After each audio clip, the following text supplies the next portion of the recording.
गुरुदेव को या किसी को वंदना करते हैं, इधर प्रमाण करके दिया। जी जी जी। ये मंगलाचरण जो है ना, वो 3 प्रकार के होते हैं। आप सीधा वस्तु का विषय लेकर भी मंगलाचरण कर सकते हैं, जैसे तत्वार्थ सूत्र है। तत्वार्थ सूत्र की शुरुआत भी आपकी सम्यक दर्शन ज्ञान चारित्राणी मोक्ष मार्ग से हुई, तो उन्होंने रत्नत्रय को वहां पर सीधा बता दिया, तो रत्नत्रय को ही वंदना हो, है ना। तो यहाँ पर भी सीधा क्या कर दिया है उन्होंने, प्रमाण और प्रमाण भास, मतलब जो विषय इसमें चलने वाला है उसे कहते हैं वस्तु विषय। तो वस्तु विषय को बता दिया है कि इसमें यहाँ पर इसकी चर्चा होगी, है ना। तो मंगलाचरण 3 प्रकार से होता है, एक होता है वस्तु विषय से, एक होता है नमस्कार करने से, और एक होता है दोनों भी, नमस्कार भी करना है और वस्तु विषय भी बताना है। तो ये जो है इस ग्रंथ का मंगलाचरण, ये वस्तु विषयात्मक है। सीधे इस ग्रंथ में किस पर चर्चा की जाएगी, सीधे उस पर आए। यूजुअली मंगलाचरण का क्या मीन्स वंदना करने का ही वो माइंडसेट है। जी, वो होता है, लेकिन जो न्याय के ग्रंथ है मुख्य रूप से, या प्राचीन कुछ ग्रंथ रहे हैं कि उसमें सीधा जो विषय है प्रमाण, एक दृष्टि से प्रमाण भी हमारे लिए मंगलकारी है, प्रमाण को जानना भी ये भी देखा जाता है। जैसे कि तत्वार्थ सूत्र में मैंने अभी आपको बताया कि सम्यक दर्शन ज्ञान चारित्राणी मोक्ष मार्ग, ये कह दिया तो ये मंगलाचरण है, क्योंकि रत्नत्रय का मार्ग भी मंगलाचरण है ना, वो भी मंगलकारी है। इस अपेक्षा से ऐसे मंगलाचरण भी होते हैं, ठीक। अन्यथा जिनेंद्र भगवान को वंदना करके ही मंगलाचरण होता है, ठीक। चलो,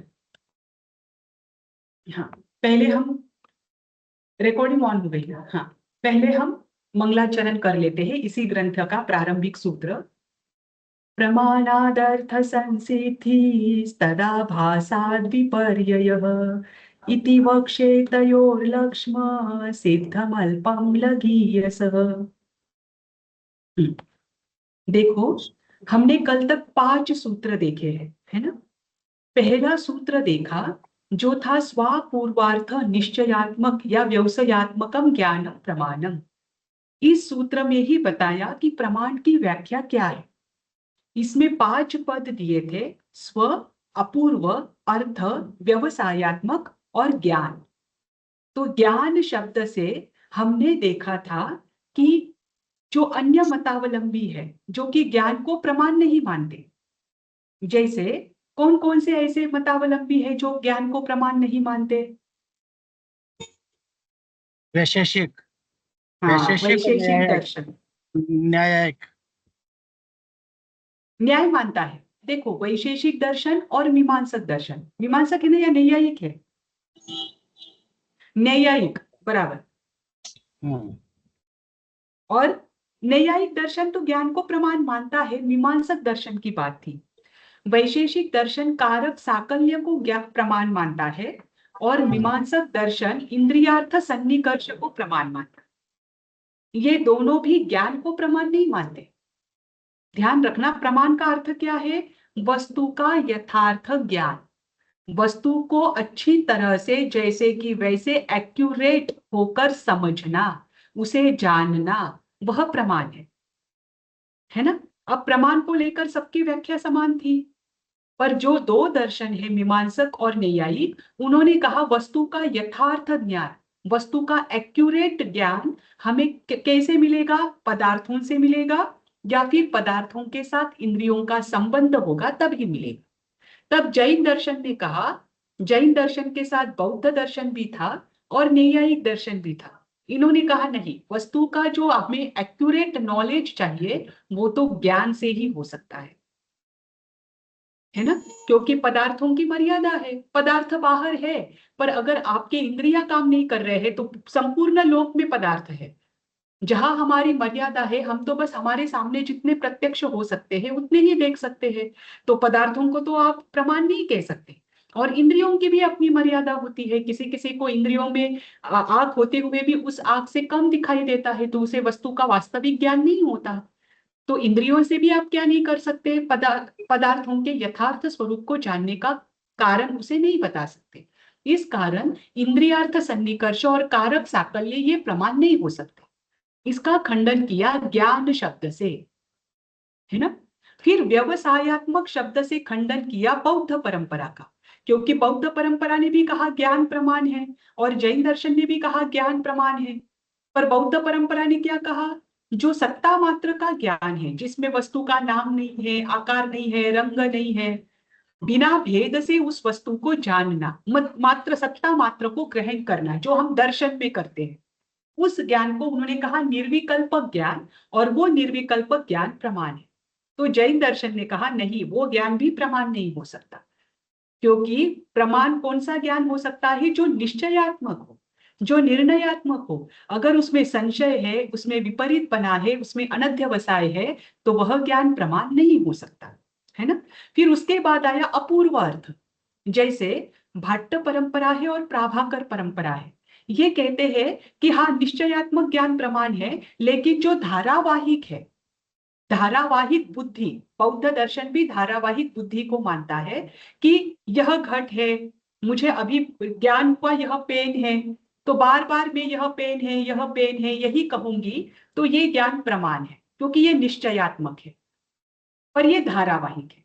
तो वहां पर आचार्य ने अपूर्व अर्थ का शब्द का प्रयोग किया कि ऐसा ज्ञान प्रमाण नहीं है जो एक बार हो तो बार बार उसे ही रिपीट करो, वो होता है धारावाहिक ज्ञान। कौन सा ज्ञान प्रमाण होता है, जो अपूर्व अपूर्व अर्थ को प्रकाशित करे। तो यहाँ पर आचार्य ने अपूर्व के 3 अर्थ बताए। कौन से 3 अर्थ बताए, हम प्रतिदिन इसकी मैडम, रिवीजन कर रहे हैं। हाँ हाँ मैडम, हाँ ये तो पहले वो निश्चित ज्ञान होता है ना मैडम, पहली बार होता है ना, उसको अपूर्व बोलते हैं। दूसरा हाँ तो पहले हम क्यों जो ज्ञान जाने थे, आ, उसको फिर से विशेष रूप से जानते हैं ना, उसको भी अपूर्व कहते हैं। और तीसरा है, हम वो ज्ञान पहले जाने थे वो भूल गए थे, फिर उसे हम याद करते हैं ना मैडम, फिर वो ज्ञान होता है ना, उसे अपूर्व ज्ञान कहते हैं। बराबर। 3। तो अपूर्व, हाँ करेक्ट, अपूर्व के यहाँ पर इन्होंने 3 अर्थ किए। अपूर्व का तो वास्तविक शब्द का अर्थ ही होता है जो पहले नहीं जाना, वो अपूर्व है ना। तो जिसका आज तक आपने ज्ञान प्राप्त नहीं किया वो अपूर्व, ऐसे नए ज्ञान को प्राप्त करना, पर ये सही होना चाहिए, ध्यान रखना, प्रमाण का अर्थ ही क्या है, सही ज्ञान। तो आपको आज कोई पहली बार नया ज्ञान हुआ है और वो वास्तविक है, यथार्थ है, तो वो अपूर्व है, उसे आप प्रमाण कह सकते हो। या फिर आज आपने जाना कि यह परीक्षामुख ग्रंथ है, आपने आज परीक्षामुख ग्रंथ को बाहर से देखा, फिर बाद में आपने देखा अच्छा इसमें इस विषय का निरूपण किया है, फिर आपने जाना अच्छा इसमें 208 सूत्र है, 6 परिच्छेद है, तो आपने इस ग्रंथों के बारे में विशेष विशेष जाना, तो ये भी अपूर्व है ना। फिर उसके बाद तीसरा जो है, आपको आज एक सूत्र कंठस्थ हुआ, जैसे आपने पहला सूत्र कंठस्थ किया, उसके अर्थ को भी भली भांति जान लिया, अच्छे से आपको निर्णय हो गया कि इस सूत्र का यह अर्थ है। अब आप अगले सेमेस्टर में चले गए और अगले सेमेस्टर में जाने के बाद आप उस पहले सूत्र को भूल गए, है ना, भूल गए, या फिर आपको उसका अर्थ ज्ञान नहीं रहा, उसमें संशय रहा कि कुछ तो ऐसा ही अर्थ था लेकिन आपको कंफर्म नहीं है। फिर आपने वापस क्या कर लिया, अपनी नोट्स निकाली, उसे रिवाइज किया या किसी शिक्षक को पूछ लिया, और आपने वापस उस ज्ञान को जब कंफर्म किया, तो वो कंफर्म हुआ ज्ञान भी अपूर्व है। पर ज्ञान कंफर्म होना चाहिए, है ना। तो यहाँ पर जो धारावाहिक बुद्धि को मानते हैं, तो यह धारावाहिक ज्ञान को मानते हैं, ऐसे भाट्ट, प्राभाकर और बौद्ध परंपरा, उनको यहाँ पर अपूर्व अर्थ से क्या कर दिया है, खंडन किया है। ठीक, अब इसके बाद एक शब्द बचता है, वह है स्व। अब स्व को लेकर लगभग आगे के 4 सूत्र आएंगे कि ज्ञान कैसा होता है। ज्ञान होता है स्व पर प्रकाशक, है ना। ज्ञान अन्य पदार्थों को भी प्रकाशित करता है और स्वयं को भी प्रकाशित करता है। जब ज्ञान ये जानता है कि मुझे पदार्थों का ज्ञान हो रहा है, उस समय वो ये भी जानता है कि मैं इन पदार्थों को जान रहा हूं, इसे कहते हैं स्व पर प्रकाशक। ठीक, इसे लेकर आगे के सूत्र आएंगे। एक मिनट, मैं स्क्रीन शेयर करती हूँ।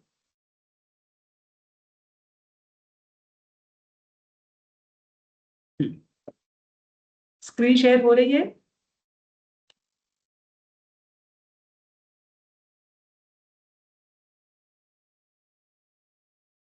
अब देखो आगे का सूत्र क्या है। अब आसान आसान है, आप अच्छे से समझ लो। स्वोन्मुक्तया प्रतिभासनम स्वस्य व्यवसायः। स्व का व्यवसाय, स्व व्यवसाय का समर्थन किया है। व्यवसाय यानी निश्चय, निर्णय। अब यहां उन्होंने क्या कहा, स्वोन्मुक्तया। इसमें दो शब्द है, स्व उन्मुक्तया। स्व यानी अपने आप को, उन्मुक्तया यानी जानने के अभिमुख होने से। प्रतिभासनम, प्रतिभासनम यानी अनुभव होना, निर्णय होना, प्रतीति होना, है ना। तो जो अनुभव होता है, स्वस्य व्यवसायः, वह अपने आप का निश्चय है ना। देखो जैसे ज्ञान जब अपनी ओर अभिमुख होता है, उस समय उस ज्ञान को क्या होता है, स्वयं की अनुभूति होती है, स्वयं का निर्णय होता है, ज्ञान का निर्णय होता है। वो जो स्वयं का निर्णय होता है, स्वयं की ओर अभिमुख होने से, उसे कहते हैं स्व व्यवसाय। अभिमुख होना यानी जैसे कि मैंने अभी पेंसिल को देखा, तो मैं अभी किसकी ओर अभिमुख हुई हूं, पेंसिल की ओर। जब मैंने पेंसिल की ओर देखा तो उसे कहते हैं पेंसिल की ओर उन्मुख होना। तो मैं जब पेंसिल की ओर उन्मुख होती हूं तब मुझे पेंसिल का ज्ञान होता है। वैसे ही जब मैं स्वयं की ओर उन्मुख होती हूं तब मुझे स्वयं का ज्ञान होता है ना। मुझे स्वयं को जानने के लिए अन्य पदार्थों की आवश्यकता है क्या? मुझे स्वयं को जानने के लिए क्या अन्य पदार्थों की आवश्यकता है? नहीं, नहीं मैडम, नहीं। है ना। ज्ञान को, स्वयं को जानने के लिए अन्य पदार्थों की आवश्यकता नहीं है। तो इस सूत्र में मैडम अन्य मतलब हमारी इंद्रियों के द्वारा तो हम करेंगे ना, देखने के लिए इंद्रियों को तो प्रयोग करेंगे। नहीं, बात यहाँ ज्ञान की चल रही है। ज्ञान की देखो चल रही है। इंद्रिया भी पर है, हाँ इंद्रिया तो है पर ना, है। हाँ। इंद्रिया भी पर है। तो यहाँ पर बात चल रही है, ज्ञान जब पर पदार्थों को देखता है, पर पदार्थों की ओर उन्मुख होता है, तब उसे पर पदार्थों का ज्ञान होता है। जैसे अभी आंख मेरी इंद्रिया है, आंख तो ज्ञान के लिए पर है ना। तो आंख जब ज्ञान दर्पण में आंख को देखता है, शरीर को देखता है, तो उसे क्या हो रहा है, उस शरीर का, उस आंख का ज्ञान हो रहा है ना। तो वो क्योंकि वो पर पदार्थों की ओर उन्मुख है, ठीक। पर वही उसे उसी समय ये भी ज्ञान हो रहा है कि मैं आंख देख रहा हूं, मैं शरीर देख रहा हूं, है ना। तो उसे मैं देख रहा हूं, ये भी ज्ञान हो रहा है। उसे आंख भी दिख रही है और मैं देख रहा हूं, ये भी ज्ञान हो रहा है। इसे कहते हैं स्व पर प्रकाशक। तो प्रमाण कैसा होता है, स्व पर प्रकाशक। अब यहां पर जो स्व शब्द दिया है, ये स्व शब्द का अर्थ क्या है? आत्मा को, स्वयं को देखना यहाँ मतलब पर देखो, हम ज्ञान को प्रमाण बता रहे हैं ना, तो यहाँ पर स्व शब्द का अर्थ है ज्ञान। ज्ञान। ज्ञान स्व पर प्रकाशक है। ज्ञान स्वयं को भी जानता है और पर को भी जानता है। और अगर अध्यात्म की दृष्टि से देखो तो आत्मा का अर्थ उसमें आप लग जाता है, क्योंकि ज्ञान तो क्या है, गुण है। गुण किसका है, आत्मा रूपी द्रव्य का, है ना। पर जब न्याय की भाषा में आप बात करो तो बात किसकी चल रही है, ज्ञान की।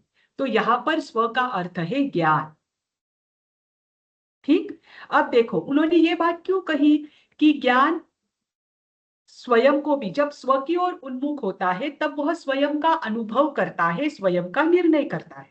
ये बात क्यों कहनी पड़ी, क्योंकि कुछ दर्शन ऐसे हैं जो ज्ञान को स्व प्रकाशक नहीं मानते। प्रकाशक मानने की श्रेणी में दो श्रेणियां आती है। पहली श्रेणी जो है वो ये कहते हैं कि ज्ञान नेत्र के समान है। अच्छे से समझ लीजिए, ज्ञान नेत्र के समान है। नेत्र क्या करता है, संपूर्ण जगत को देखता है, संपूर्ण जगत को प्रकाशित करता है, लेकिन नेत्र खुद को नहीं देख सकता। वैसे ही ज्ञान है, ज्ञान भी संपूर्ण जगत को प्रकाशित करता है, लेकिन वह स्वयं को प्रकाशित नहीं कर सकता। यह मत किसका है, न्यायिक और मीमांसक का। हमने देखा था ना पीछे अनुव्यवसाय, वे उसके लिए अनुव्यवसाय शब्द का प्रयोग करते हैं। न्यायिक क्या कहते हैं कि ज्ञान जगत के सभी पदार्थों को जान सकता है। अब अच्छे से समझिए न्यायिक दर्शन और मीमांसक दर्शन का कहना क्या है। न्यायिक क्या कहते हैं, ज्ञान संपूर्ण जगत को प्रकाशित कर सकता है लेकिन वो स्वयं को प्रकाशित नहीं कर सकता।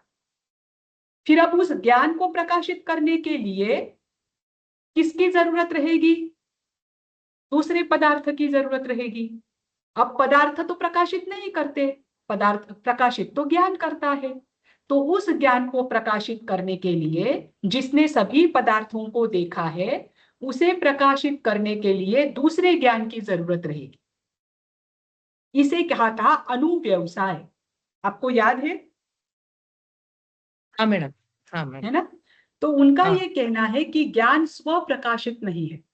ज्ञान क्या करता है, एक ज्ञान को देखने के लिए दूसरा ज्ञान चाहिए, क्योंकि प्रकाशित करने का काम ज्ञान का ही है, ये बात उनको कंफर्म है।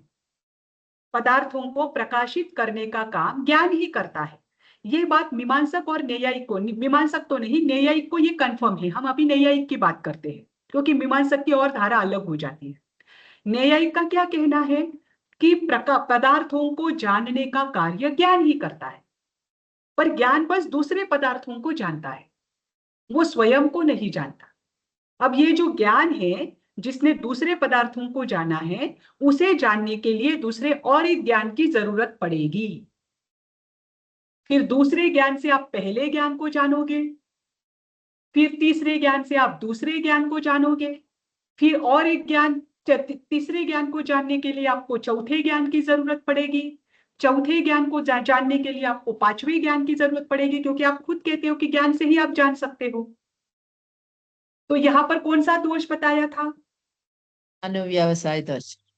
नहीं, ये अनुव्यवसाय वो कहते हैं, यहाँ पर नहीं दोष नहीं, कहा था अनवस्था दोष। अनवस्था दोष, अनवस्था हाँ, दोष। जिसका कभी अंत नहीं है, ऐसा दोष लग जाएगा।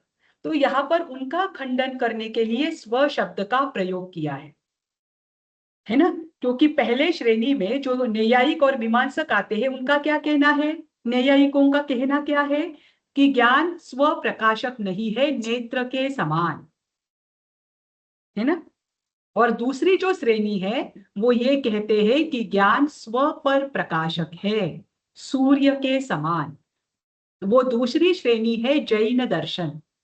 जैन दर्शन कहता है कि ज्ञान स्वयं को भी प्रकाशित करता है और पर को भी प्रकाशित करता है। ज्ञान स्वयं को भी प्रकाशित करता है और पर को भी प्रकाशित करता है। किसके समान? सूर्य के समान, है ना? सूर्य कैसा है? संपूर्ण जगत को प्रकाशित करता है, लेकिन उसी के साथ वो स्वयं को भी प्रकाशित करता है। आपको सूर्य भी तो नजर आता है ना? ऐसा तो नहीं है कि सूर्य पूरे जगत को प्रकाश दे रहा है और वो खुद अंधेरे में है। आपने कभी देखा है ऐसा कि सूर्य स्वयं अंधेरे में है, सूर्य आपको नहीं दिख रहा है, लेकिन सूर्य के आलोक में आपको सब दिख रहा है? ऐसा हो सकता है क्या? नहीं। तो ज्ञान नहीं। सूर्य के समान है। जैसे सूर्य संपूर्ण जगत को प्रकाशित करता है और उसी के साथ वो स्वयं को भी प्रकाशित करता है, वैसा ही ज्ञान होता है ना? तो इस यहाँ पर बस इतना बताया है कि स्व की ओर उन्मुख होने से ज्ञान क्या करता है? स्वयं को भी जानता है। अब शिष्य आगे कहता है कि हम कैसे जाने कि वो कैसे स्व की ओर उन्मुख हो, तो इसके लिए आगे का दृष्टांत दिया है। क्या सूत्र दिया है? अर्थस्यैव तदुन्मुखतया, अर्थस्य एव तदुन्मुखतया। अब इसे समझिए। जैसे अर्थस्य, अर्थ का व्यवसाय होता है। अर्थ का अर्थ क्या है? कौन बताएगा? पदार्थ, पदार्थ, हाँ, पदार्थ मैडम। पदार्थ। अच्छा, अर्थ यानी पदार्थ। जैसे पदार्थ का व्यवसाय, व्यवसाय शब्द का अर्थ क्या है? निर्णय, निश्चय। है ना? हाँ, निश्चय, निर्णय। जैसे अर्थ का व्यवसाय होता है, अर्थ का व्यवसाय, पदार्थ का निश्चय कब होता है? जब आप उसकी ओर उन्मुख होते हो, उन्मुखतया। है ना। जिस पदार्थ की ओर आप उन्मुख होते हो, अभिमुख होते हो, आपको उस पदार्थ का निर्णय होता है। जैसे मैंने अभी पेंसिल की ओर मेरा ध्यान गया, मैं अभी पेंसिल की ओर उन्मुख हुई तो मुझे पेंसिल का ज्ञान हुआ। अभी मैं आपकी ओर उन्मुख हुई तो मुझे आपका ज्ञान हुआ। अभी मैंने लैपटॉप की ओर देखा, उसकी ओर मैं अभिमुख हुई तो मुझे लैपटॉप का ज्ञान हुआ। जब तक उस पदार्थ की ओर मैं उन्मुख नहीं होती हूँ तब तक मुझे उस पदार्थ का ज्ञान नहीं होता। जैसे मैं पदार्थ की ओर अभिमुख होती हूं तो मुझे पदार्थ का ज्ञान होता है, वैसे ही जब ज्ञान स्वयं की ओर उन्मुख होता है तब उसे स्वयं का ज्ञान होता है ना। उन्मुख का शब्द का अर्थ समझ में आया? मैडम, हाँ मैडम, उन्मुख शब्द का अर्थ क्या है? जिस अभिमुख पदार्थ होना, की ओर, हाँ, अभी जिस पदार्थ अभिमुख को होना, जानते हैं उसके अभिमुख होना। बराबर, है ना। तो जब ज्ञान पदार्थ की ओर उन्मुख होता है तब वह बाह्य अभिमुख वाला कहलाता है और उसे ही कहा जाता है सामव्यवहारिक प्रत्यक्ष। और जब ज्ञान स्वयं की ओर उन्मुख होता है तब उसे कहा जाता है स्वसंवेदन प्रत्यक्ष, है ना। ठीक। जब ज्ञान बाह्य पदार्थों की ओर उन्मुख होता है तब उसे कहा जाता है सामव्यवहारिक प्रत्यक्ष। मति और श्रुत को सामव्यवहारिक प्रत्यक्ष कहा जाता है क्योंकि वे बाह्य पदार्थों को और बाह्य इंद्रियों और मन की सहायता से बाह्य पदार्थों को जानते हैं। और जब वही ज्ञान स्वयं की ओर उन्मुख होता है तब उसे कहा जाता है स्वसंवेदन प्रत्यक्ष। ठीक, इतना क्लियर हुआ? अब मुझे एक बात बताइए, यहां पर एक बात बहुत अच्छी बताई है कि जिस समय, जैसे मैं इस पेंसिल को देख रही हूं तो मुझे दो ज्ञान हो रहे हैं। दो ज्ञान क्या हो रहे हैं? एक तो पेंसिल का ज्ञान हो रहा है, बराबर, और उसी के साथ मैं देख रही हूं, मैं अपने ज्ञान के द्वारा देख रही हूं, ये दूसरा ज्ञान भी होता है। अब इन दोनों ज्ञान में क्या कोई भेद, समय भेद है? क्या कोई काल भेद है? नहीं, है ना। मैं एक ही समय में, मैं पेंसिल को देख रही हूं तो मुझे पेंसिल का भी ज्ञान हो रहा है और मुझे ये भी ज्ञान हो रहा है कि मैं देख रही हूं, मैं इस पेंसिल को जान रही हूं, मैं अपने ज्ञान के द्वारा इस पेंसिल को जान रही हूं, है ना, ये भी ज्ञान हो रहा है। तो इन दोनों में कोई काल भेद नहीं है, समय भेद नहीं है। तो यहाँ पर आचार्य श्री जी ने बताया है कि जब आपको ये ज्ञान होता है कि आप किसी घट को देख रहे हो तो उस घट के साथ आपको ये भी ज्ञान होता है कि हम देख रहे हैं, हम हमारे ज्ञान के द्वारा देख रहे हैं, तो इसमें कोई समय भेद नहीं होता, एक साथ होते हैं, है ना। जैसे मैं पेंसिल की ओर उन्मुख हुई तो मुझे पेंसिल का ज्ञान हुआ, फिर मैं बोतल की ओर उन्मुख हुई तो मुझे बोतल का ज्ञान हुआ। इसमें भेद है या नहीं है? नहीं, देखो मैं वापस बताती हूँ आपको। जब मैंने पेंसिल को देखा तो मुझे पेंसिल का ज्ञान हुआ, है ना। अब मैंने पेंसिल की ओर देखा नहीं, अब मैंने बोतल की ओर देखा तो मुझे बोतल का ज्ञान हुआ। क्या इसके बीच में समय चला गया? नहीं, दो अलग अलग ज्ञान है ना ये। हम्म, देखो पेंसिल की ओर मैंने देखा है, ठीक। अब मुझे पेंसिल नहीं देखना है, अब मुझे बॉटल देखना है, तो मैंने बॉटल की ओर देखा, उसके बीच में कुछ तो समय गया होगा। पेंसिल के बाद बॉटल देखे तो कुछ समय होता है मैडम, हाँ सिर्फ हाँ, पेंसिल ही देखे तो नहीं होगा, नहीं मतलब दो अलग होता, अलग ऐसा। पदार्थों का ज्ञान हुआ। तो आप हाँ ध्यान हाँ रखिए, जब आपका ज्ञेय अलग अलग पदार्थ है, ध्यान रखना, जब आपका ज्ञेय अलग अलग पदार्थ है तो उसमें समय भेद हो सकता है ना। पर जब आप बाह्य पदार्थों को देखते हुए स्वयं को जान रहे हो या स्वयं वो ज्ञान जान रहा है तो उसमें समय भेद नहीं होता, ठीक है ना। हाँ अब आगे देखिए, इसमें किसी को कोई शंका है? यही बात आगे चलेगी हम पहले सूत्र देख लेते हैं, फिर शंका का निवारण करेंगे। ठीक, अब देखिए, देखो यहाँ पर आपको दो उदाहरण दिए हैं, बहुत अच्छे उदाहरण दिए हैं स्व पर प्रकाशक के। आपको दिख रहा है पहले प्रकाश में टॉर्च का प्रकाश। टॉर्च क्या कर रहा है? अंधेरा था उस कमरे में। आपको स्क्रीन दिख रही है ना? हाँ दिख रही मैडम। है। हाँ, अब इसमें देखिए, आपको स्क्रीन, इसमें अंधेरा है। अभी जब तक अंधेरा, तब तक अंधेरा था, तब तक पदार्थों का प्रकाश नहीं हो रहा था। अब पदार्थ नहीं देख पा रहे थे। जैसे ही आपने टॉर्च लगाया, ये टॉर्च होता है, उस टॉर्च ने क्या किया? पदार्थों को प्रकाश। प्रकाशित किया। लेकिन उसके साथ उस टॉर्च ने स्वयं को भी तो प्रकाशित किया। ये पीछे का जो भाग है टॉर्च का, वो टॉर्च नहीं है। टॉर्च किसे कहते हैं? जहां से प्रकाश निकले। दीपक किसे कहते हैं? जो जले, जो जलती हुई ज्योति होती है, उसे दीपक कहा जाता है। दीपक के नीचे का जो, जिसमें दीपक लगाया जाता है, जलाया जाता है, वो दीपक नहीं होता है ना।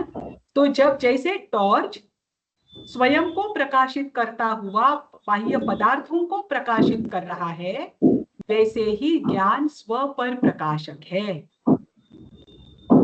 यहीं पर सूर्य का भी उदाहरण दिया है। जैसे सूर्य स्वयं को प्रकाशित करते हुए, बाह्य पदार्थों को प्रकाशित करते हुए स्वयं को भी प्रकाशित करता है, वैसा ही ज्ञान होता है ना। ये दो उदाहरण दिए हैं स्व पर प्रकाशक के लिए। ठीक, अभी आगे देखिए, अभी आगे बहुत अच्छा है। अगर आपको व्याकरण आता है तो तुरंत आप समझ जाओगे। आगे का सूत्र दिया है कि पदार्थ के समय या पदार्थ को जानने के समय जो अनुभव होता है वो कैसा होता है ना। उसके लिए सूत्र दिया है, घटमह मात्मना वेदमी। घटमह मात्मना वेदमी। ठीक, अब इसमें क्या है, इन शब्दों का हम विच्छेद करते हैं, संधि विच्छेद। घटम अहम आत्मना वेदमी। उदाहरण दिया है, घटम यानी घड़े को, अहम यानी मैं, आत्मना यानी अपने आप के द्वारा, वेदमी यानी जानता हूं। ठीक, अब इसमें दिया क्या है उदाहरण, इस सूत्र का अर्थ क्या है? मैं घड़े को अपने आप के द्वारा जानता हूं। आपने कर्ता, कर्म, करण, क्रिया सुना है? हाँ मैडम। हाँ मैडम। है ना। अब मुझे बताइए, मैं घड़े को अपने आप के द्वारा जानता हूं, इसमें कर्ता कौन है? मैं करता। हाँ, कर्ता मैं हूं। मैं, मुझे किसका ज्ञान हो रहा है? घट का। घड़े का। तो घड़ा क्या हुआ? बड़ा कर्म है मैडम। कर्म है। मैं किसके द्वारा घड़े को जान रही हूँ? मुझे घड़े का आत्मा के ज्ञान द्वारा। किसके द्वारा हो रहा है? आत्मा के द्वारा। है ना, मेरी आत्मा के द्वारा मुझे घड़े का ज्ञान हो रहा है। आत्मा यानी ज्ञान, यहाँ पर ज्ञान लेना। ज्ञान के द्वारा मैं क्या कर रही हूँ? घड़े को जान रही हूँ, है ना। तो ये क्या है? जिसके द्वारा होता है उसे क्या कहा जाता है? करण। क्रिया। करण। करण, करण। और जान रही हूँ, यह क्या है? क्रिया है। क्रिया है ना, है। यह क्रिया है। क्रिया। तो यहाँ पर उन्होंने बताया कि घड़े को, मतलब कर्ता, करण, कर्म, क्रिया, ये चारों की भी प्रतीति एक साथ होती है। केवल कर्म की प्रतीति नहीं होती। कर्म होता है सामने वाला पदार्थ जो हम देख रहे हैं, है ना। जैसे घड़ा यहाँ पर कर्म है। तो आप, जब मैं घड़े को अपने ज्ञान के द्वारा जानती हूँ, जब आप घड़े को देख रहे हैं, तो केवल जो कर्म रूपी घड़ा है उसका ही अनुभूति आपको नहीं हो रही है। आपको मैं जान रही हूँ, आपको कर्ता की भी अनुभूति हो रही है, करण की भी हो रही है, और क्रिया की भी अनुभूति हो रही है उसी समय, है ना। ठीक, तो इसका आगे दिया है उन्होंने, आगे एक मिनट।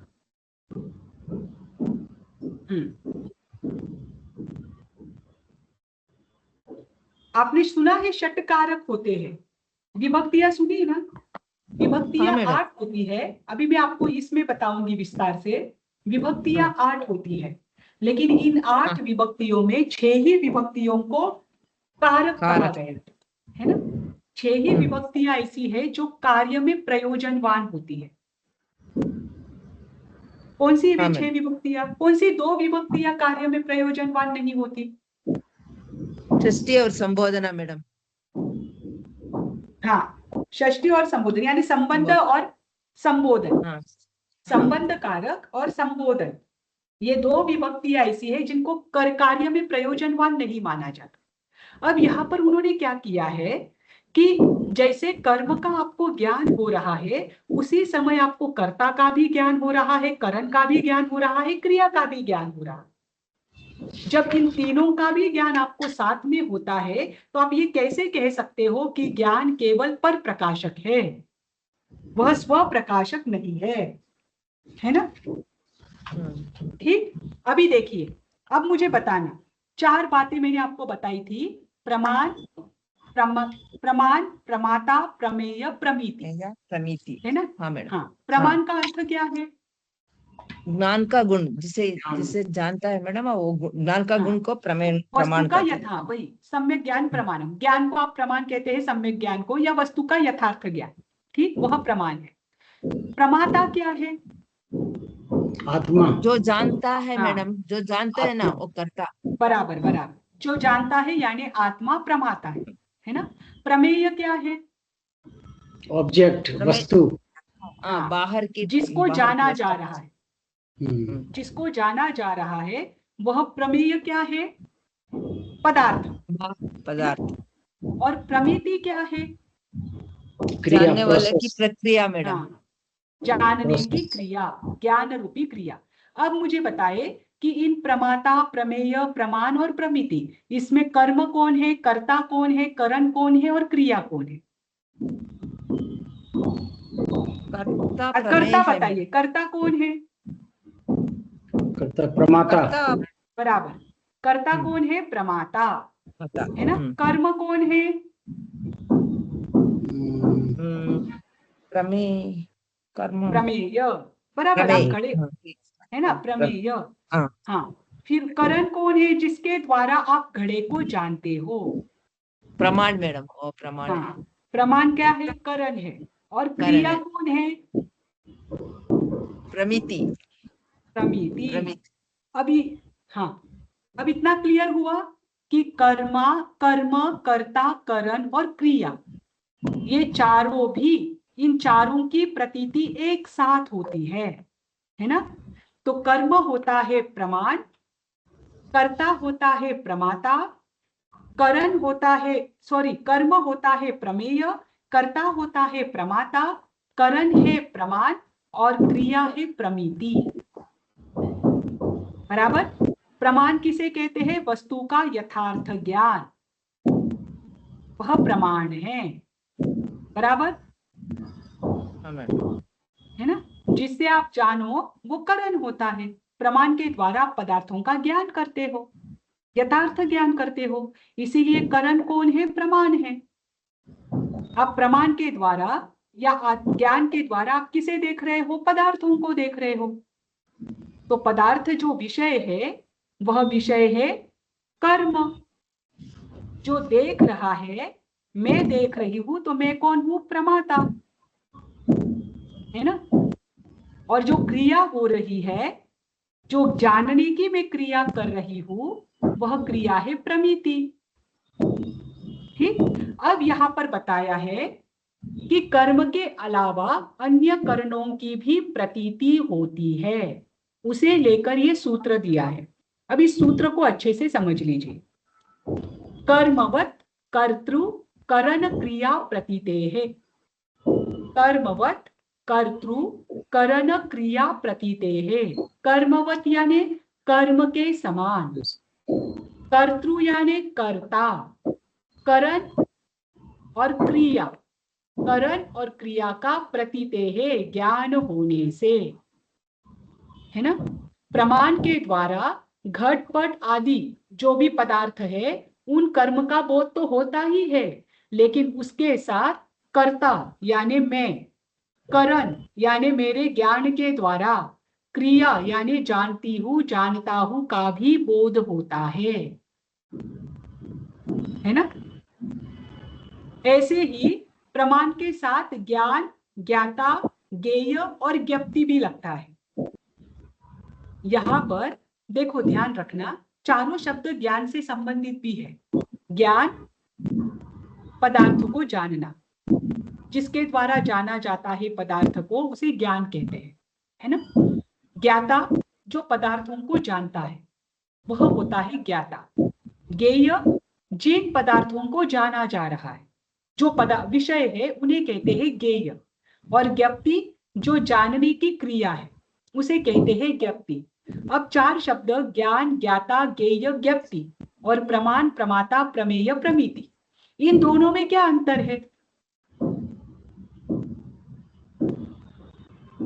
ज्ञान और प्रमाण में क्या अंतर है, इतना ही बताओ। ज्ञान और प्रमाण, इन दोनों में क्या अंतर है? मैडम, ज्ञान तो आत्मा के गुण है, वो वस्तु को जानता है, वो तो ज्ञान है। आगे तो किसी ज्ञान वस्तु विपरीत का भी हो सकता यथार्थ ज्ञान, किसी वस्तु का यथार्थ ज्ञान वो प्रमाण है। बराबर। तो इसमें आप क्या अंतर करोगे, क्या अर्थ करोगे? ज्ञान क्या रहेगा? देखो यथार्थ ज्ञान प्रमाण है, सही बात। फिर ज्ञान क्या है? ज्ञान में और प्रमाण में भेद क्या है, मुझे इतना ही बताओ। है। ज्ञान तो एक गलत भी गुण हो है, सकता जो आत्मा का गुण है। हाँ सही बात आत्मा है। का आत्मा का गुण है वो तो। और प्रमाण में हम एक जानने की, किसी वस्तु को जानने की प्रक्रिया, उसको जानने का प्रयास कर रहे हैं, वो प्रमाण है। पर प्रमाण भी एक दृष्टि से ज्ञान ही है ना, आपने व्याख्या ही दी, सम्यक ज्ञानम प्रमाणम। हाँ हाँ मैडम, हाँ मैडम। तो प्रमाण तो ज्ञान ही है, सम्यक ज्ञान तो प्रमाण है। तो इस दोनों में अंतर नहीं है।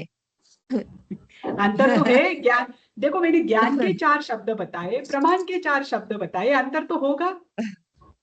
हाँ हाँ मैडम, हाँ, हमें देखो मालूम सम्यक नहीं। ज्ञान प्रमाण है ना, इतना तो क्लियर है। हाँ मैडम। हाँ, तो जो देखो ज्ञान जो है वो सम्यक भी हो सकता है, मिथ्या भी हो सकता है, पर प्रमाण हमेशा सम्यक प्रमाण ही तो होता सम्यक है। ही होता है। हाँ मैडम, मालूम, क्योंकि आप प्रमाण भी की मालूम। व्याख्या आपने क्या की है? सम्यक ज्ञानम प्रमाणम, हाँ मैडम। है ना। तो यहाँ पर हाँ मैडम। कर्म, कर्ता, करण, क्रिया, इन चारों को बताया है। तो यहाँ पर ज्ञान की अपेक्षा से भी होगा, प्रमाण की भी अपेक्षा से होगा। पर ज्ञान, ज्ञाता, ज्ञप्ति, ज्ञेय ये सम्यक भी हो सकते हैं, मिथ्या भी हो सकते हैं, लेकिन प्रमाता, प्रमाण, प्रमेय, प्रमिति ये सम्यक ही होते हैं, हाँ है ना। जैसे हाँ मैडम। मैं अपने ज्ञान के द्वारा हाथी को देख रही हूं, इसमें मुझे किसका किसका ज्ञान हो रहा है? मैं अपने ज्ञान के द्वारा हाथी को देख रही हूं, इसमें मुझे क्या क्या ज्ञान हो रहा है, कौन बताएगा? हाथी का ज्ञान वो चारों होता है। हाँ, मैं अपने ज्ञान के द्वारा हाथी को देख रही हूँ, मुख्य तो आपको हाथी का ज्ञान हो रहा है, बराबर हाँ है ना। हाथी है हाँ कर्म, उसके साथ और क्या ज्ञान आपको हो रहा है?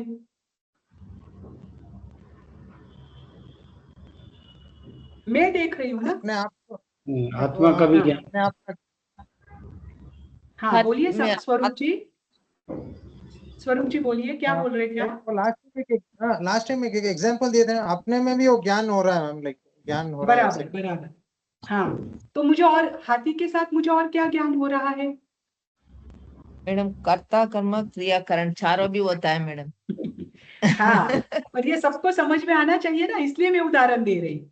हाँ हाँ देखो मुझे हाथी का ज्ञान हो रहा है, मैं अपने ज्ञान के द्वारा हाथी को देख रही हूँ, है ना।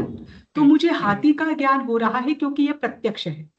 हम अनादि काल से संसार में रहे हुए हैं, इस कारण हम बाह्य पदार्थों की ओर ही उन्मुख होते हैं और बाह्य पदार्थ ही हमें प्रत्यक्ष होते हैं, है ना। आप कभी ये नहीं कहते कि मैं अपने ज्ञान के द्वारा हाथी को देख रहा हूं, हम हमेशा क्या कहते हैं कि मैं हाथी को देख रहा हूं, मुझे हाथी दिखाई दे रहा है ना। हम बस हाथी को ही क्या करते हैं, प्रमुखता देते हैं वहां पर ये सेंटेंस जब हम बोलते हैं तब उसमें आपको ये प्रतीत होगा कि मुझे क्या क्या ज्ञान हो रहा है। जैसे मुझे हाथी का ज्ञान हो रहा है, मुझे मेरा भी ज्ञान हो रहा है क्योंकि मैं अपने ज्ञान के द्वारा हाथी को देख रही हूँ। तो मैं देख रही हूँ ना, देखने वाला कौन है? मैं हूँ। मैं कौन हूँ? आत्मा, है ना। किसके द्वारा देख रही हूँ? किसके द्वारा जान रही हूँ? करण, ज्ञान गुण के द्वारा, है ना। वो तो करण हो गया। है ना, वो तो करण हुआ। और जान रही हूँ, ये क्रिया का भी ज्ञान होता है ना। तो जब मैं किसी भी पदार्थ को देखती हूँ, ये आप अन्य अन्य पदार्थों पर भी लगा लें। जब मैं किसी भी पदार्थ को देखती हूँ तब उस समय मुझे कर्ता का भी ज्ञान होता है, कर्म का भी होता है, करण का भी होता है और क्रिया का भी ज्ञान होता है। एक समय में इन सब चीजों की मुझे प्रतीति होती है, इसमें कोई समय भेद नहीं होता, है ना। इसमें समय भेद भी नहीं होता। मैं पर पदार्थों को भी देख रही हूँ, पर पदार्थ रूपी क्रिया को भी देख रही हूँ, क्रिया मेरे ज्ञान के द्वारा और मैं कर रही हूँ इनको भी देख रही हूँ। इस कारण से ज्ञान स्व प्रकाशक भी है और पर प्रकाशक भी है। ये इन 4 सूत्रों में बताया है। ठीक। हाँ मैडम। 4 सूत्र कौन कौन से हुए?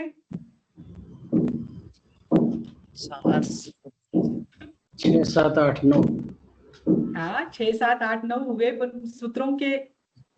हाँ देखो, पहला सूत्र कौन सा हुआ?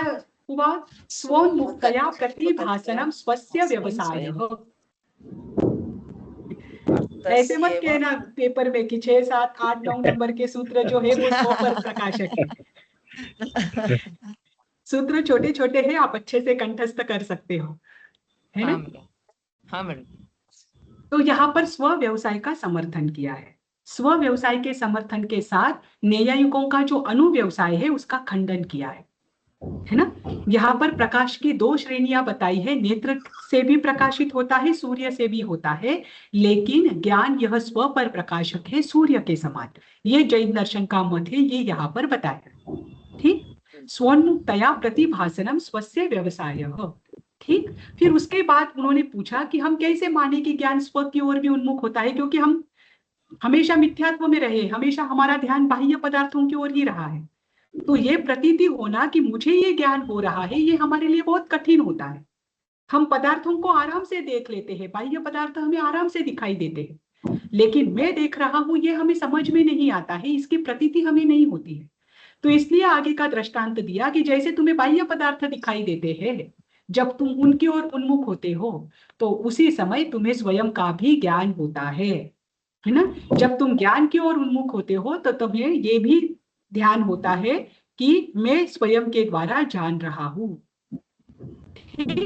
फिर उसके बाद 8वां सूत्र था घटमहम आत्मना वेदमी। यहाँ पर दृष्टांत दिया कि मैं घड़े को अपने आप के द्वारा जानता हूं, तो इसमें मुझे कर्ता, कर्म, करण, क्रिया, इन चारों का ज्ञान हो रहा है ना। जब आप किसी ज्ञान को जानते हो तो केवल प्रमाण को नहीं जानते, प्रमेय को नहीं जानते आप। प्रमेय के साथ आपको किस किस की प्रतीति होती है?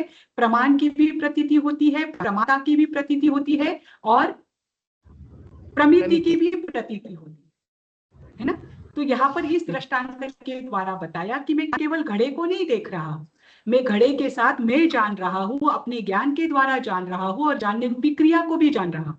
इन तीनों का भी ज्ञान होता है ना। और फिर उसके बाद बताया कि जैसे कर्म, कर्ता, करण और क्रिया, इन चारों की प्रतीति। एक समय आप कर्म को जब देखते हैं तो भले ही आप कर्म को मुख्य करो, लेकिन उस कर्म के साथ कर्ता, करण और क्रिया, इन तीनों की भी प्रतीति होती है। जैसे मैं हाथी के बच्चे को अपने ज्ञान के द्वारा जान रही हूँ, है ना। तो मैं बस हाथी के बच्चे का ज्ञान नहीं हो रहा है मुझे, मुख्य हम क्या करते हैं? हाथी के बच्चे को मुख्य करते हैं, कर्म को हम मुख्य करते हैं, लेकिन केवल हाथी के बच्चे का ज्ञान मुझे नहीं हो रहा है। उस हाथी के बच्चे के ज्ञान के साथ मुझे ये ज्ञान भी हो रहा है कि मैं जान रही हूँ, मैं अपने ज्ञान के द्वारा जान रही हूँ और जानने रूपी क्रिया में कर रही हूँ। ये तीनों की भी प्रतीति होती है। उसे ही कहा है कर्म, कर्ता, करण और क्रिया, इन चारों की प्रतीति एक साथ होती है। इसमें कोई समय भेद नहीं होता। ऐसा नहीं होता कि पहले समय में आपने ये जाना कि मैं हाथी के बच्चे को जान रही हूँ, फिर दूसरे समय में आपने ये जाना कि अच्छा मैं अपने ज्ञान के द्वारा जान रही हूँ। ये कौन कहता है, कौन सा मत कहता है ये कि पहले समय में हमें पदार्थ का ज्ञान होता है और दूसरे समय में हमें ये ज्ञान होता है कि मैं जान रही हूँ। इसका भी हमने चर्चा की थी। दोनों एक साथ नहीं होते, ये नैयायिकों का ही कहना है।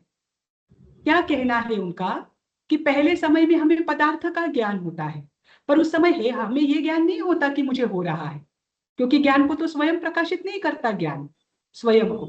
तो मुझे दूसरे तीसरे समय के बाद ये ज्ञान होता है कि मैंने जाना है। जो दूसरे तीसरे समय का जो ज्ञान है ना, वो ज्ञान मेरे पहले ज्ञान को प्रकाशित कर रहा है। आप समझिए इस चीज को।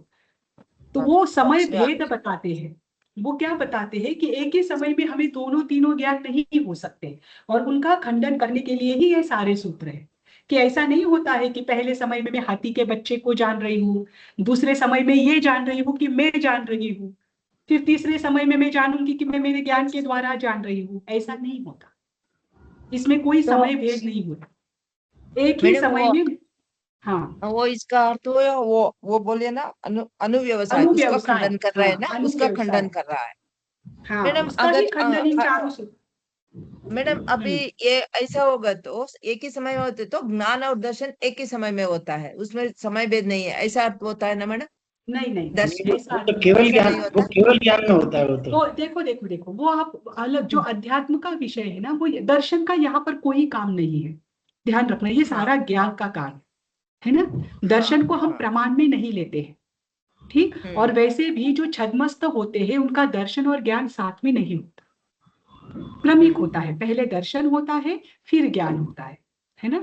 और जो केवल ज्ञानी है, जिनका दर्शन और ज्ञान साथ में होता है, युगपत होता है ना।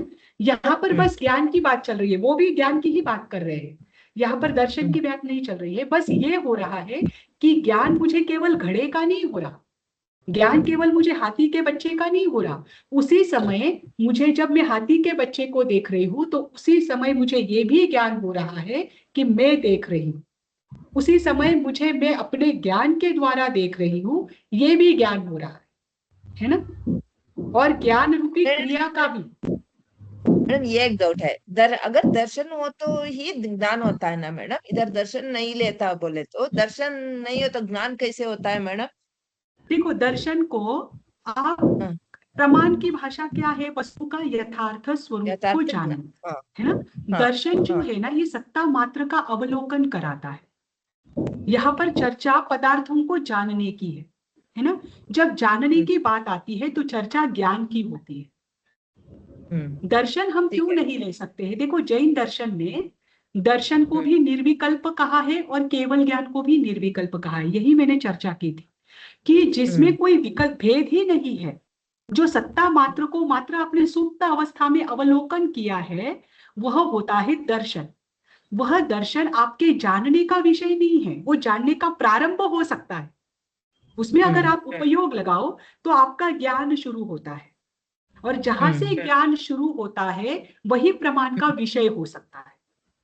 ठीक है है ना। तो ज्ञान ठीक कहाँ है। से शुरू होता है? अवग्रह से। हाँ तो इसीलिए अवग्रह के आगे जो है वो सारे प्रमाण हैं। अगर वो आभास ना हो तो, अगर वह सत्य हो तो, हाँ है ना, यथार्थ हो तो, ठीक। तो बस इसमें इतना जानना, यहाँ पर न्यायिक मत का खंडन किया है। इन चारों सूत्रों में किसी को कोई शंका है? नहीं मैडम। हाँ, ठीक है। तो आज हम यही रुक जाते हैं, फिर आगे के 3 सूत्र हम कर लेंगे, ठीक। तो न्यायिक का भी किया मैडम और वैशेषिक का भी तो किया, दोनों का खंडन हुआ नहीं, ना इसमें। वैशेषिक तो पहले ही कर दिया, क्योंकि वैशेषिक तो ज्ञान को ही नहीं मानता, उनका तो हमने पहले ही कर दिया। ज्ञान को वो ही तो नहीं मानते। पदार्थों को मानता है, उनका तो संबंध ही नहीं आता यहाँ पर। बौद्धों का और वैशेषिकों का, मीमांसकों का पहले ही हो गया। तो वैशेषिक वाले ज्ञान कैसे, मतलब किसी चीज का ज्ञान कैसे करेंगे फिर वो तो पदार्थों को मानते हैं ना, इसलिए तो कारक साकल्य कहा है। एक पदार्थ, फिर विश्व में जितने भी पदार्थ है वे सब पदार्थ प्रमाण हैं। अच्छा। जैसे जैसे देखो, उन्होंने क्या कहा कि ये मेरे सामने मोबाइल है, बॉटल है, कुछ भी हो, या मेरे सामने दान पात्र है ना, मेरे सामने मोबाइल है, मुझे मोबाइल, इस पदार्थ का ज्ञान किसकी वजह से हो रहा है? मोबाइल की वजह से। मोबाइल कैसे तैयार हुआ? कंपनी ने तैयार किया। अगर मोबाइल ही नहीं होता तो उस पदार्थ का ज्ञान ही नहीं होता।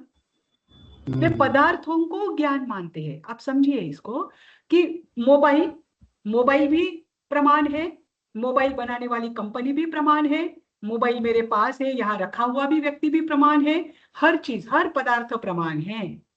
उसे कहा गया, इससे तो उनके पदार्थों की श्रृंखला ही खत्म नहीं होती, है ना। फिर मोबाइल जिस कंपनी ने बनाया है उसने रॉ मटेरियल जिससे लिया है, आपको उनको भी लेना पड़ेगा, फिर तो पदार्थों की श्रृंखला ही खत्म नहीं होगी। इसे कहते हैं कारक साकल्य। और ये बाह्य सभी पदार्थों को प्रमाण मानते हैं, आत्मा का जो ज्ञान है, ज्ञान गुण है, उसे वे प्रमाण नहीं मानते। और मीमांसक भी इंद्रिय और पदार्थ के संबंध को प्रमाण मानते हैं, वे ज्ञान को प्रमाण नहीं मानते। इसमें और एक बात आती है यहाँ पर, तो और एक मत का खंडन होता है सांख्य मत का। वो ज्ञान को अचेतन मानते हैं। आपको याद है, मैंने आपको एक बार बताया था कि उन्होंने कहा था ज्ञान तो बुद्धि की वृत्ति है। हाँ, वो ज्ञान को अचेतन मानते हैं, और अचेतन पदार्थ कभी भी दूसरे पदार्थों को प्रकाशित नहीं कर सकता। जैसे जो स्वयं को प्रकाशित नहीं करता वो दूसरों को प्रकाशित नहीं कर सकता। तो यहाँ पर ज्ञान अगर स्वयं को प्रकाशित करते हुए दूसरों को प्रकाशित कर रहा है तो वह ज्ञान गुण चेतन का गुण है ना। तो यहाँ पर सांख्य भी नहीं है, क्योंकि सांख्य तो ज्ञान को ही अचेतन मानते हैं। तो ज्ञान को चेतन नहीं, जड़ मानते हैं। ठीक, तो यहाँ पर इसमें न्यायिकों का खंडन क्यों किया? क्योंकि न्यायिक व्यवसायत्मक ज्ञान को प्रमाण मानते हैं, लेकिन उनका और एक प्रॉब्लम है कि वो ज्ञान को पर प्रकाशक मानते हैं, स्व प्रकाशक नहीं मानते। इसीलिए स्व शब्द से उनका खंडन किया। हमने प्रत्येक शब्द से एक एक मत का खंडन किया है ना। ठीक, तो ज्ञान प्रमाण है, इसे मानने वाले बौद्ध भी है, न्यायिक भी है, जैन दर्शन भी है। पर बौद्ध निर्विकल्पक ज्ञान को प्रमाण मानते हैं, इस कारण व्यवसायत्मक शब्द का प्रयोग उनके लिए किया, उनके मत के खंडन के लिए। न्यायिक पर प्रकाशक मानते हैं, स्व प्रकाशक नहीं मानते, इसीलिए स्व व्यवसाय का जो प्रयोग किया वो न्यायिक के खंडन के लिए, है ना। क्योंकि ये भी ज्ञान को प्रमाण मानते हैं, लेकिन ज्ञान कैसा मानते हैं? एक तो निर्विकल्प और एक अनुव्यवसाय वाला।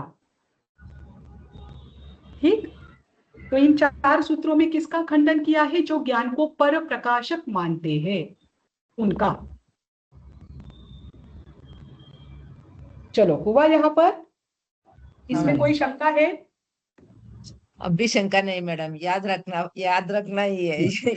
भूल गए तो शंका होता है, याद रखना। आज नहीं, कल हो जाएगी इसमें। हाँ, वही देखो, इसकी रिवीजन हम बार बार करते रहे ना, तो इससे क्या होगा ना, इसलिए पहले 5 मिनट में क्या करती हूँ, पीछे की रिवीजन करती हूँ, ताकि वो हमें स्थिर हो जाए। तो आगे अगर विषय आएंगे तो आपको कठिन नहीं लगेगा, है ना। हाँ मैडम, आपका क्लास 11:30 से होता है ना मैडम, मैं कंफ्यूज करती है, और 11:40 को ज्वाइन हो गया, और 5 मिनट छूट गए मेरा। नहीं, कोई नहीं, 11:30 को ही रहेगा आगे से। हाँ ठीक है मैडम। ठीक, चलो आज के लिए रुक जाए। जय जी, थैंक यू। जय जी, थैंक यू। जय जी।